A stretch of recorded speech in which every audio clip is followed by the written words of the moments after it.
Ilang taon din siyang nanirahan sa ibang bansa at sumuong sa iba't ibang pagsubok ng buhay.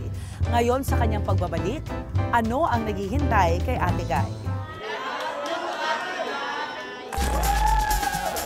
Kasagsagan ng pananalasa ng Bagyong Kabayan noong August 2. Pero hindi ito napigilan ang pagbabalik ng ating kababayan at nag-iisang superstar ng Philippine entertainment industry na si Nora Caballero Honor o mas kilala bilang Ate Guy. Sobra po excited. Galing Los Angeles, California sa Amerika, sa airport pa lang ay sinalubong na agad si Ate Guy ng die-hard Noranians.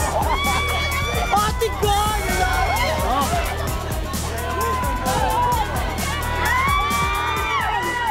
Hindi ako nakapagsalita kasi iyak ako ng iyak. Si Ate Guy umiiyak din. Dahil daw sa sobrang hectic ng schedule ni Ate Guy, di na raw nitong nakuha pang magpahinga. Noong araw ding iyon, dumiretso agad siya sa hotel para sa isang press conference.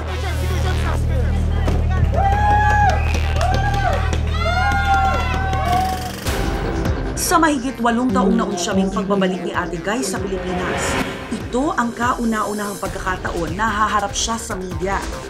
Kaya nga ako nandito para matapos ko sa oras yung aking umpisahan. Kaya yun lang ang maisasagot ko. Sasagutin daw niya ng harapan ng mga isyong kinasangkutan niya at ang iba't ibang kontrobersyang ibinabato sa kanya kasama na ang rason kung bakit siya nagbabalik sa Pilipinas. Tunay na buhay! Sa kasaysayan ng showbiz, siya ang kauna-unahang aktres na nanalo ng International Acting Award sa isang major film festival para sa pelikulang The Flor Contemplacion Story. Pag pinatay ninyo ako, hindi ko kayo patatahimikin! Isa lang ito sa 170 pelikulang nagawa niya na umani ng iba't ibang parangal sa local at international award-giving bodies. Sabihin ninyo sa ama ninyo na mahal ko siya. Nakapag-record din siya ng mahigit 260 hit singles at 500 mga kanta. Na konting awa.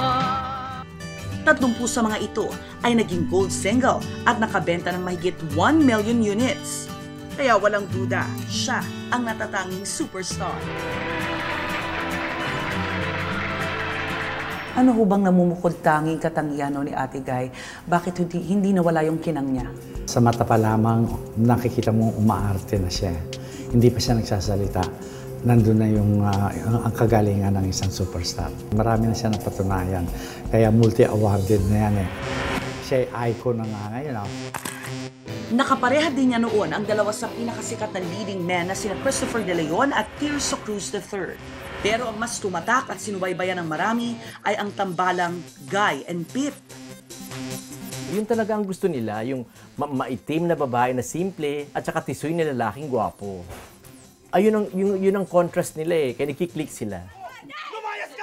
Tumabo sa takilya at pinilahan ng masa ang anumang pelikula at proyekto ni Ate Guy noon. Yun nga lang, ang matingkad na kinang ng superstar ay unti-unting naglamlam dahil na rin daw sa kagagawan ni Ate Guy. Habang wala ho siya dito sa Pilipinas, marami hong ibinatong akusasyon sa kanya. Bilang isang kaibigan, paano niyo ho tinanggap ito at paano niyo rin ho siya kinausap tungkol dito? Sinasabi ko naman, mayroong pagkakamali. Hindi lamang sa ibang tao si Guy, sa sarili niya mismo malaking kanyang pagkukulang at pagkakamali. Bakit ka mo? Sinabi ko naman sa kanya ang lahat eh. Yung pangangalaga sa sarili mo, sa pinagpaguran mo, sa kinita mo, marami nagsamantala sa kanya. So many people also, even from the press people, pag dumating ang Christmas, makita mo ang mga parapols niya, naglalaki ang mga... And there was a time magpaparapols pa rin siya, pero deep inside, medyo kinakapos siya, pero ginagawa niya ng paraan para lang mapaligaya niya yung mga press people na pinagkakautangan niya ng loob. Nasangkot din si Ate Guy sa iba't ibang kontrobersya tulad ng paggamit ng droga. Di umano, nahulihan siya ng 7.7 grams ng shabu sa LA Airport noong March 2005. Sa Amerika, nalulunggin daw siya sa pagsusugal sa kasino at ang pinakamalala ay ang pagkasira di umano ng kanyang vocal cords nang sumailalim siya sa cosmetic surgery sa Japan. ayaw nila maniwala. Kahit na ang sama-sama ng sulatin mo, even if you talk about what is Nora Honor really, the truth about her, they would not believe you one bit. Ganon sila ka-dedicated. Dahil sa pagsailalim niya sa cosmetic enhancement procedure na ito, hindi na raw makakanta si Ate Guy. Parang questionable, according to some people, it's nothing but a big gimmick. Pero sabi naman niya, it really happened na kasi yung kanyang vocal cords nasira ng binutasan yung leg niya. She was about to die kasi nagpanic yata siya because of that kind of treatment, yung pini-facelift siya. Nagpanic siya. So para makahinga siya, binutasan yung lalamunan niya. Kita mo naman kahit paano. Gayunpaman, sa gitna ng mga kontrobersyang kinasangkutan ng superstar, hindi nagdilim ang kislap ng kanyang bituin. Nananatiling matatag ang suporta ng kanyang solid Noranians. Isa na dito si Jojo Javier, ang presidente at convener ng Noranian Fans Club. Ito yung mga album ko kay Ate Guy. Mga talagang memorable na since nag-start siya. Ipinakita niya sa akin ang kanyang superstar collection. Ito mga talaga na collection ko to. Hindi pa to kasi marami talaga ako sa bahay. Kung ipapakita ko, hindi tayo matatapos ngayon. Sa katunayan, kilalang kilala raw niya ang kanyang idol mula ulo hanggang paa.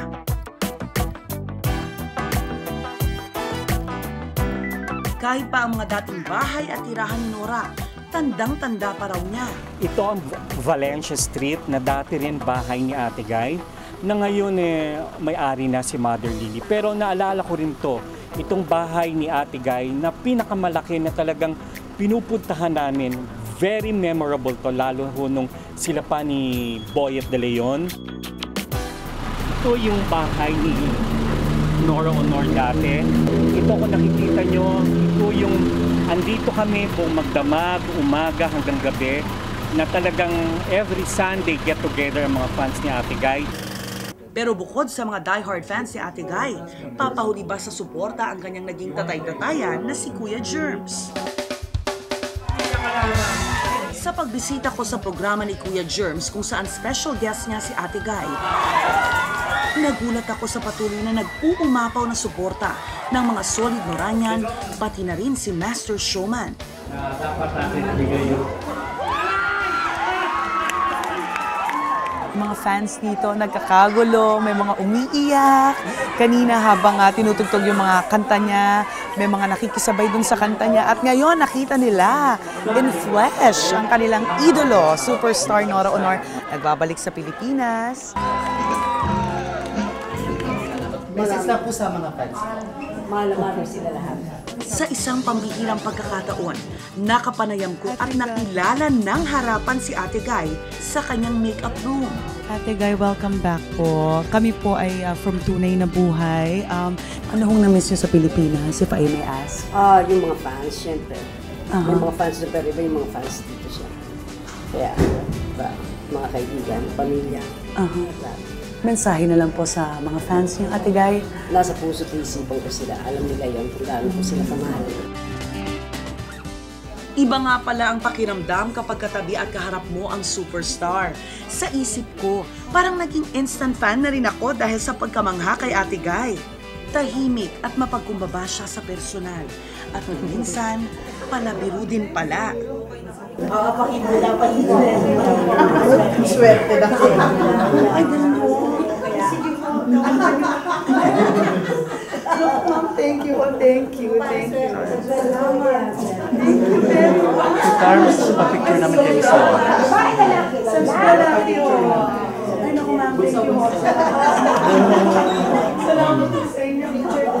You don't mind. Tapos na lang po. Thank you. Nasa salon.